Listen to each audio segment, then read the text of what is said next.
بہت ہی خوش قسمت ہے وہ لوگ جو رمضان کا انتظار کرتے تھے اس نیت کے ساتھ کہ جب رمضان کا مہینہ آئے گا تو ہم اللہ رب العزت سے اپنے تمام گناہوں کی معافی مانگیں گے، اپنی عبادات میں موجود سستیوں اور غفلتوں کو دور کریں گے۔ اور ایسے لوگ جب رمضان کے مہینے میں انٹر ہوئے تو انہوں نے کوشش جاری کی، پہلے روزے سے لے کر اب تک وہ مسلسل یہ کوشش کر رہے ہیں کہ اللہ رب العزت کو منا سکے، اپنے گناہوں کی مغفرت کروا سکے۔ کبھی اللہ کے سامنے روتے ہیں، کبھی اللہ کو یاد کرتے ہیں، کبھی اللہ کے سامنے کھڑے ہوتے ہیں، کبھی اللہ کی کتاب پڑھتے ہیں، کبھی اللہ کی باتوں کو پڑھتے پڑھتے روتے ہیں، کبھی اللہ کی باتوں کو پڑھتے پڑھتے ہنستے ہیں، کبھی ڈرتے ہیں،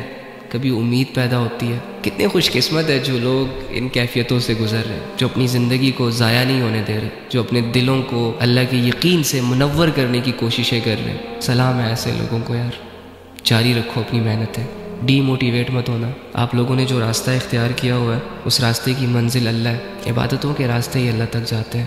تو لگے رہو ان عبادتوں میں۔ جبکہ کتنے خوش قسمت ہے وہ گنہگار جن کے دل رمضان میں نرم ہو چکے ہیں، جنہوں نے یہ فیصلے کر لیے ہیں کہ انشاءاللہ اس رمضان بھی اور رمضان کے بعد بھی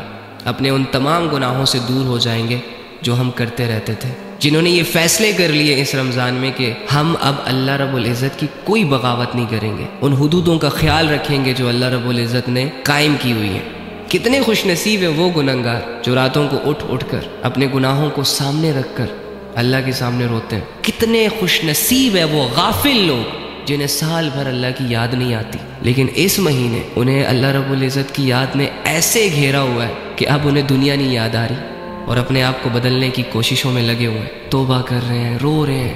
اللہ کو منا رہے ہیں، اللہ کو پکار رہے ہیں۔ اپنی طاقت کے مطابق ہر بندے کی سٹرگل جاری ہے، اور واللہ یہی وہ لوگ ہیں جن کے لیے ہدایت کے دروازے کھلنے والے ہیں۔ اللہ رب العزت نے کہہ دیا والذین جاہدوا فینا لنہدینہم سبلنا، کہ جو انسان بھی میرے لیے مجاہدہ کرے گا، مجھے پانے کی خاطر سٹرگل کرے گا، میرے حکموں کو پورا کرنے میں اپنی جان لگا دے گا، اگر مجھ سے دور تھا تو اب وہ میرے قریب آنے کے لیے سٹرگل کرے گا، تو میں ایسے لوگوں کے لیے ہدایت کے دروازے کھول دوں گا۔ اللہ نے تو فیصلہ کر دیا، تو جو لوگ بھی سٹرگل کر رہے ہیں وہ یہ نہ سمجھے کہ اللہ رب العزت کی طرف سے ہمیں لے کر اچھے فیصلے نہیں ہونے والے، آلریڈی ہو چکے ہیں۔ آپ سٹرگل نہیں کر رہے تھے، اب آپ سٹرگل کر رہے ہیں تو انشاءاللہ کچھ ہی دنوں میں